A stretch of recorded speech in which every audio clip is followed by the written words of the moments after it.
자, 그리고 일정 규모 이상의 부동산 개발을 업으로 영위하는 자는 사전에 등록을 해야 하며, 등록을 하지 않고 부동산 개발을 하는 경우에는 3년 이하의 징역 또는 5천만 원 이하의 벌금에 처하도록 규정하고 있다. 자, 그러면은 내가 부동산 개발업자가 아니라 내 목적을 위해서, 즉 내 사업을 위해서 일정 건물을 지어서 사옥으로 쓴다든지 창고로 쓴다든지 이 내용일 경우에 부동산 개발업 등록 면제를 해달라, 이렇게 또 신청을 해야 되겠죠. 그 내용을 좀 보도록 하겠습니다.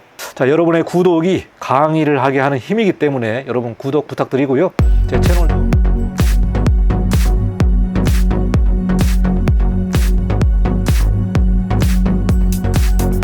네, 안녕하십니까. 이건영 건축사입니다. 이번 시간은 국토부 지리외신을 공부해 보도록 하겠습니다. 우리가 건축 허가를 넣을 때에 부동산 개발업 등록을 마쳐야 하는지 이 내용을 국토부에 질문했는데요. 부동산 사업을 전문적으로 하시는 분들에게 좀 해당되는 내용이 되겠습니다. 아니면 조금 규모가 큰 부동산 개발업을 할 때에 건축 허가 접수 시 부동산 개발업 등록을 마쳐서 건축 허가할 때 그 서류를 같이 넣어야 되는지 이 질문을 한 내용이 되겠습니다. 자, 그러면은 국토부 지리외신 공부를 해보도록 하겠습니다.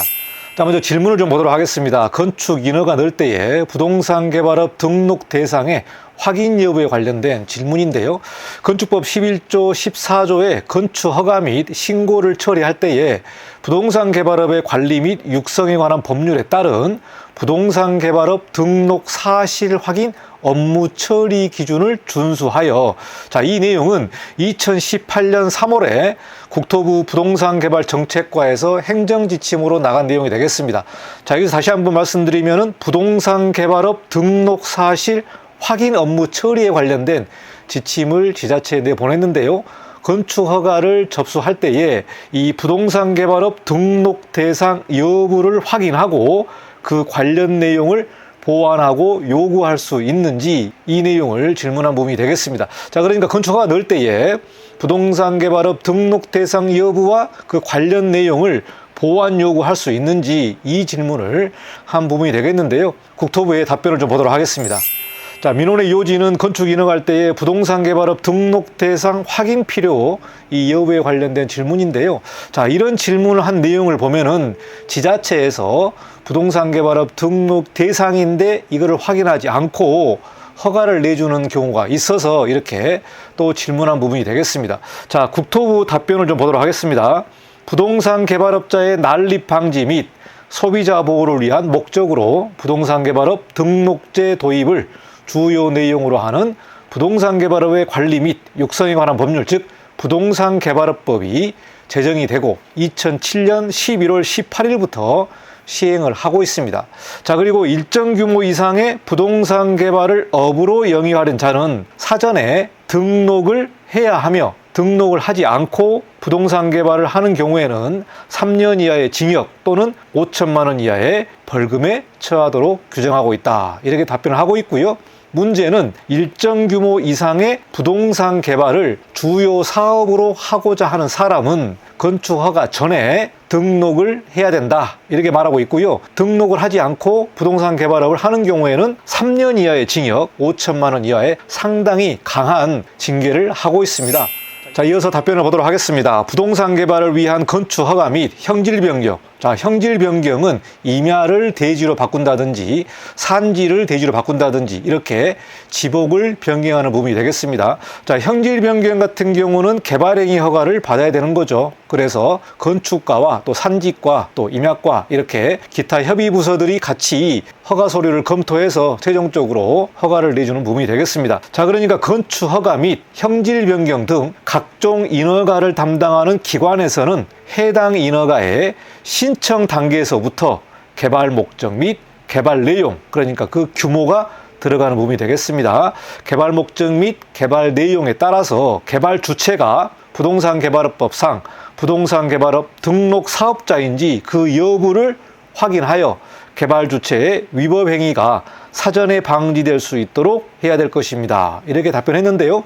국토교통부 부동산개발산업과 정채림 주무관, 여기 전화번호가 나와 있기 때문에 궁금하신 분은 여기에 전화해서 자세한 내용을 질문해 보시면 될 것 같습니다. 자, 여기 답변의 요지를 보게 되면은 일정 규모 이상의, 즉 규모와 개발 목적 이 내용에 따라서 개발 주체, 즉 건축주가 되겠죠. 개발 주체가 부동산개발업법에 부동산개발업 등록 사업자 여부인지를 확인해라. 즉 등록을 했는지 등록 안 했는지. 자, 그러니까 부동산개발업 등록 사업자 등록증을 제출을 해야 되겠죠. 인허가 할 때 제출을 해야 됩니다. 자, 인허가권자 즉 건축과에서는 이 개발업 등록 사업자인지 그 여부를 허가 신청 단계에서부터 그 여부를 확인을 해야 됩니다. 이렇게 답변을 내렸기 때문에 개발업 등록을 안 하고 건축 허가를 넣게 되면 안 된다. 우리가 이렇게 거꾸로 해석할 수가 있겠습니다. 자, 이와 관련해서 국토교통부에서는 무등록으로 인한 개발업자의 처벌과 소비자 피해를 사전에 방지하고 제도의 실효성을 확보하기 위해서 부동산 개발업의 등록 사실 확인, 업무 처리 기준을 마련해서 각 지자체에다가 배포한 바 있음을 알려드립니다. 이렇게 나와 있는데요. 여기서 보시면은 2018년 3월에 부동산 개발업 등록 사실 확인, 업무 처리 기준을 각 지자체에다가 배포한 부분이 되겠습니다. 자, 이 배포 자료를 제가 홈페이지에 올려놓을 테니까 여러분이 이 자료를 다운받으시려면은 댓글에 주소를 좀 남겨놓도록 하겠습니다. 댓글에 들어가서 그 링크를 누르시면은 부동산 개발업 등록 사실에 관련된 업무 처리 기준, 즉 국토부에서 내보낸 공문서를 우리가 확인할 수가 있겠죠. 그래서 부동산 사업하신 분들은 꼭 이 내용을 확인을 해 보시고 업무를 하시기 바라겠습니다. 자, 그러면은 부동산 개발업 등록 사실 이 업무 처리 기준을 좀 간략하게 살펴보도록 하겠습니다. 자, 개발업 등록은 개발 행위에 대한 최초 인허가를 받기 전에 해야 합니다라고 국토부에서 고지를 하고 있습니다. 자, 여기 내용을 보시면은 타인에게 공급할 목적으로 일정 규모 이상의 부동산 개발을 하고자 하는 경우에는 관할 시도에 등록해야 됩니다. 자, 타인에게 공급할 목적은 무엇이죠? 분양이라든가 임대라든가 이렇게 부동산업을 하는 부분이 되겠습니다. 여기서 말하는 공급은 분양과 임대를 말하고 있다. 자, 그런데요, 개발 사업의 인허가는 건축법 등 개발 법률에 따라서 시, 군, 구 단위 지자체에서 이루어지고 있는데요. 개발 행위가 개발업 등록 없이 시행되는 사례가 발생을 하고 있다. 이 내용 때문에 국토부에서 지자체에다가 이 자료를 배포를 했습니다. 자, 그러니까 개발 행위를 할 때에 개발업 등록이 없다면은 인허가를 넣을 수가 없다. 그런데 지자체에서 자체적으로 인허가를 하다 보니까 개발업 등록 없이 시행되는 사례가 발생하고 있다. 이렇게 말하고 있고요. 여기서 한 번 더 말씀드리면은 개발업 등록은 개발 행위에 대한 최초 인허가를 받기 전에 해야 된다고 법제처 해석이 나와 있습니다. 자, 인허가 당시 개발업 등록이 되어 있지 않은 경우에는 해당 인허가에 기초하여 조성된 부동산 등은 타인에게 공급할 수 없습니다. 그러니까 분양을 할 수가 없다는 부분이 되겠습니다. 그래서 인허가 전에 개발업 등록을 해야 되겠다. 이 내용을 국토부에서 각 지자체별로 행정지침으로 나간 내용이 되겠습니다. 자, 그러면은 어떤 규모 이상의 개발 행위를 할 때에 등록업이 필요한지 그 규모를 좀 보도록 하겠습니다. 자, 그러면은 부동산 개발업 등록 대상에 관련된 그 기준을 좀 살펴보도록 하겠습니다. 자, 건축물의 연면적 3,000제곱미터, 여기서 규모가 나오죠. 3,000제곱미터가 나오고요. 연간 5,000제곱미터입니다. 그러니까 1년에 두세 번 정도 개발할 수 있잖아요. 그 개발하는 면적이 5,000제곱미터 이상인 경우에는 부동산 개발업 등록 대상이 되겠습니다. 자, 그리고 토지의 면적이 5,000제곱미터 또는 연간 10,000제곱미터 이상의 부동산 개발을 업으로 영위하려는 자는 부동산 개발업 등록 대상이 되겠습니다. 자, 그런데 부동산 개발업이 아니라 내가 뭐 건물을 지어서 내 사옥으로 쓴다든지 내 사업을 위해서 쓰는 경우가 있겠죠. 분양이라든가 임대가 아니라 자기 목적을 위해서 사용하는 경우에는 등록을 제외시켜주고 있습니다. 여기서 보시면 등록 예외 조항이 나와 있는데요. 일회성으로 개발 행위를 하는 경우에도 영업성, 개발 행위의 규모, 기간, 양태 등 여러 가지 사정을 종합적으로 고려해서 업으로 영위하려는지 그 여부를 판단을 하라고 나와 있습니다. 자, 그러면은 내가 부동산 개발업자가 아니라 내 목적을 위해서, 즉 내 사업을 위해서 일정 건물을 지어서 사옥으로 쓴다든지 창구로 쓴다든지 이 내용일 경우에 부동산 개발업 등록 면제를 해달라, 이렇게 또 신청을 해야 되겠죠. 그 내용을 좀 보도록 하겠습니다. 자, 자, 여기서 보시면은 신청자 본인이 사옥으로 사용할 경우에 등록해야 하나요? 이렇게 질문할 수 있는데요. 타인에게 공급할 목적이 없는 경우죠. 그러니까 판매라든가 임대라든가, 즉 분양이라든가 임대 목적이 없이 내 사업을 위해서 그 건물을 개발하거나 짓는 경우에, 또 사용하는 경우에 부동산 개발업이 아니기 때문에 이런 부분도 또 등록을 해야 됩니까? 이렇게 질문했는데, 여기서 보시면은 확인서를 작성해야 된다고 나와 있습니다. 자, 부동산 개발업 비등록 대상 확인서가 별지로 나와 있습니다. 이 별지에 기록을 해서 나는 부동산 개발업자가 아닙니다, 이 내용을 인허가 때 제출을 해야 되겠습니다. 자, 여기서 보시면은 인허가 신청자가 있고요, 부동산 개발 인허가 신청 개요가 있습니다. 자, 그리고 여기 확인서 아래에 어떠한 내용이 나와 있냐면 부동산 개발에 목적이 없다, 그 내용이 나와 있는데요. 한번 보도록 하겠습니다.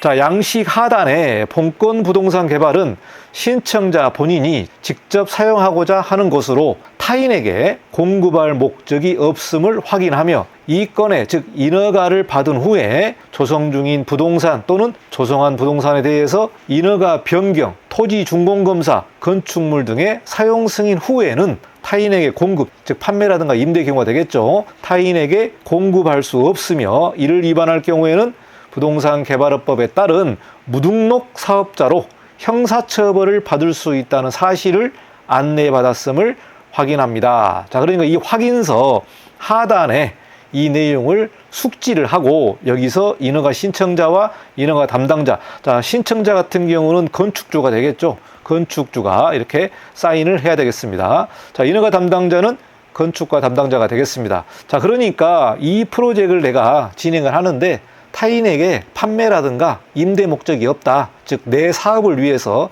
신청자 본인이 직접 사용을 하겠다, 그리고 나중에 이게 문제가 됐을 때 형사처벌을 받겠다라는 부분을 내가 인지를 했다, 이 내용을 숙지를 하고 여기에다가 날인을 해야 되는 부분이 되겠습니다. 자, 이렇게 날인을 해서 신청을 하게 되면은 부동산 개발업 등록이 필요 없고 그냥 건축 허가와 개발행위 허가를 받으시면 되겠습니다. 최근에 이 부동산 개발업에 관련된 내용에서 질의외신이 있었기 때문에 이 부분을 제가 한번 안내를 드리고요. 특히 지자체 같은 경우는 이 내용을 모르고 그냥 인허가를 내주는 경우도 있기 때문에 인허가권자도 잘 살펴보시고, 만약에 분양이라든가 임대 목적이 아니라면은 부동산 개발업 면제 신청을 하셔가지고 인허가 절차를 밟으셔야 되겠습니다. 이미 허가를 들어가 버리고 나중에 이 사실을 알게 된다면 어떻게 됩니까? 허가를 취하를 하고 먼저 부동산 개발업 등록한 다음에 인허가를 넣어야 된다, 이 내용을 여러분이 숙지하시기 바라겠습니다. 자, 여기까지 국토부 질의회신을 마치고 다음 시간에도 뵙도록 하겠습니다. 감사합니다. 이관용 건축사였습니다.